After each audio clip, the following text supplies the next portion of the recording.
Continuando con los temas, iniciaremos con la explicación de la neuroanatomía 1.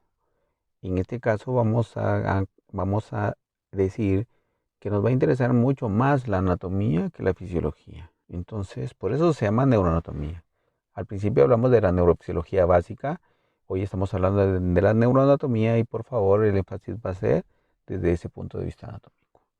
Que vamos a hablar hoy, vamos a hablar de muchas cosas y vamos a entender que nuestro cerebro está constituido por cisuras que ya se explicaron anteriormente, de lóbulos, de sustancias y de alguna forma algunas funciones básicas. Entonces vamos a ver acá nuestro cerebro que lo constituye, por ejemplo, en la parte externa, lo constituyen los lóbulos frontal, parietal, temporal, occipital, el lóbulo insular y en el lóbulo insular y su porción interna lo que es el sistema límbico, ¿verdad? Que también se te explico más adelante. Tenemos entonces en la otra parte, de la parte derecha de la imagen, la expresión topográfica de los homúnculos cerebrales, denominadas como circunvoluciones primarias ascendentes o áreas prerorándicas y posrorándicas que tienen funciones motoras y sensitivas. En esta imagen interesante vamos a ver cómo se hacen las conexiones corticales a través de cómo los hemisferios pueden integrarse desde su anterioridad, o sea, de su parte anterior superior, como es el cuerpo calloso, y también en su parte anterior y posterior inferior, que son las comisuras anteriores y posteriores. Entonces aquí vemos nosotros, por ejemplo, cómo esas conexiones nerviosas van a integrar toda esta información que van a permitir, así lo vamos a decir, el decruzamiento o el entrecruzamiento de la información, ya sea para un hemisferio como lo otro. Entonces vamos a ver, por ejemplo, los tractos de asociación que van a conectarse con las áreas de asociación previamente explicadas y cómo se van a irradiar de alguna forma, ¿verdad? Para ir conectarse en otras regiones. Por ejemplo, la cápsula interna, por ejemplo, cuando la información pasa del tálamo hacia los núcleos basales. Entonces es como decir, es una serie de vías o de caminos o un sistema periférico que integra toda la información y que pues obviamente se determina como trayectos. Vemos aquí, por ejemplo, vemos aquí en la imagen algunas regiones interesantes como el tálamo, hipotálamo, la glándula pineal, el mesencéfalo, los colículos y vemos el puente, el bulbo raquídeo, que son los temas que vamos a continuación a explicar detenidamente. Por ejemplo, los núcleos basales ya hemos dicho que son estructuras que están compuestas por sustancia gris y cuya función es la actividad de tipo motora específica. Entonces, dependiendo de cuáles son las que se activan, nos interesa que para esta unidad podamos explicar cuáles son y dónde están, más allá de las funciones de cada uno de ellos. Entonces vamos a hablar, por ejemplo, el núcleo caudado, que se puede describir que tiene una cabeza y una cola que son delgadas y que es forma arqueada. Podemos decir que el putamen un ganglio basal que está asociado con un globo pálido y que juntos forman el núcleo dentiforme. Y así posteriormente podemos hablar de cada una. Nos interesa saber dónde están ubicados. Nos interesa saber con quién se conectan. Nos interesa saber a la par de quién están. Entonces vemos estas imágenes interesantes en la región media, en la región interna y sobre todo en la región coronal, como lo describen cada una de estas imágenes. El sistema límbico hemos explicado que pues tiene muchas funciones, pero si sabemos la ubicación anatómica y las descripciones de lo que está a su alrededor, va a ser mucho más fácil, precisamente porque debemos entender que aquí ya incluye también parte del hipotálamo. El sistema límbico está integrado por el hipocampo, está por la amígdala y en su asociación con el hipotálamo. Entonces son tres estructuras importantes que van a controlar lo que es la conducta, van a controlar todas las acciones viscerales y todas las acciones endocrinas. Entonces vamos a ver, por ejemplo, aquí vamos a hablar del cuerpo amigdalino, que es lo mismo de la amígdala, los núcleos septales y los tractos olfatorios que también integran al sistema límbico.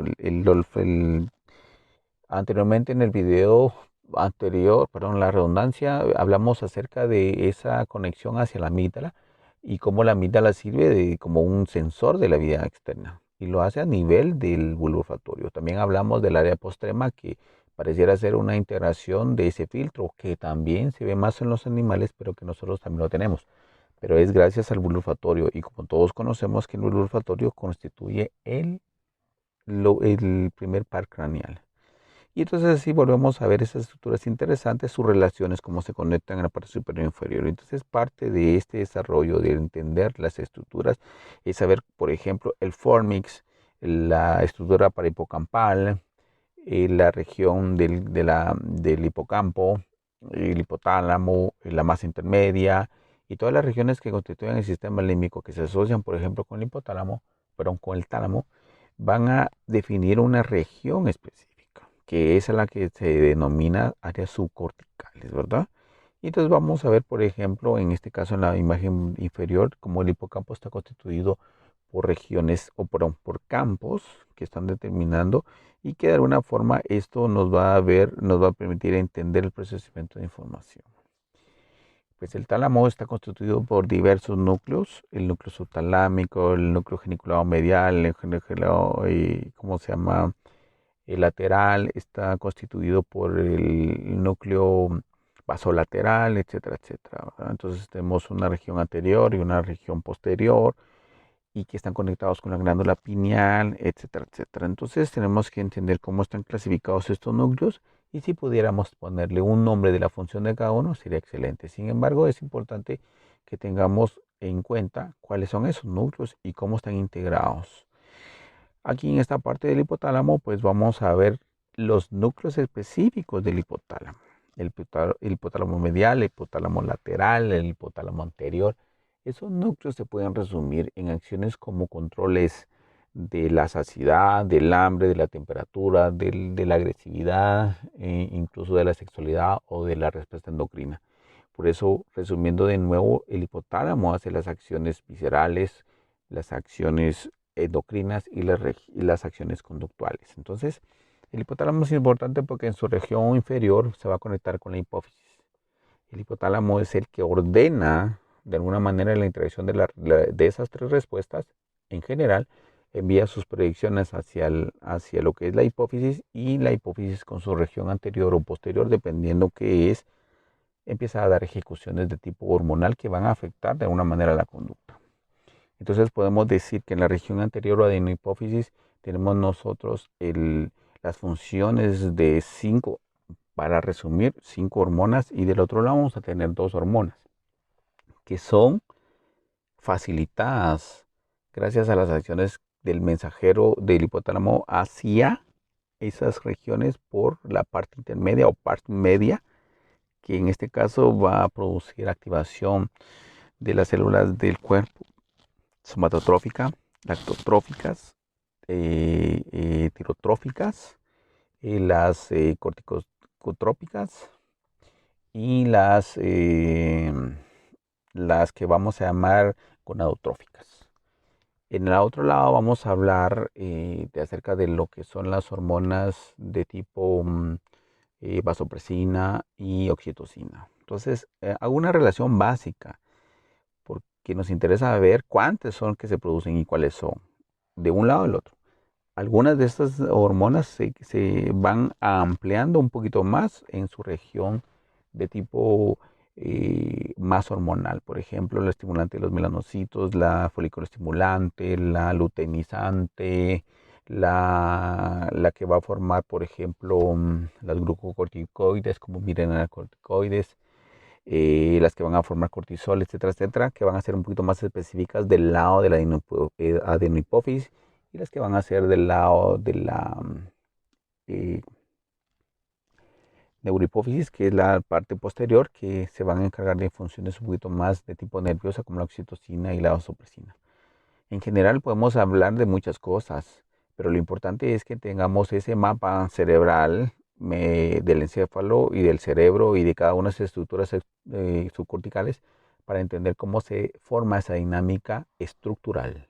Si comprendemos eso, podemos entender que cada una de estas cosas que hemos platicado también van a producir una serie de respuestas basadas en ciertos núcleos y que lo vamos a entender si podemos correlacionar quiénes son sus vecinos. ¿Quiénes son los vecinos del área frontal? ¿Cuáles son los vecinos del área occipital? ¿Cuáles son los vecinos del área temporal? ¿Y cuáles son las estructuras internas?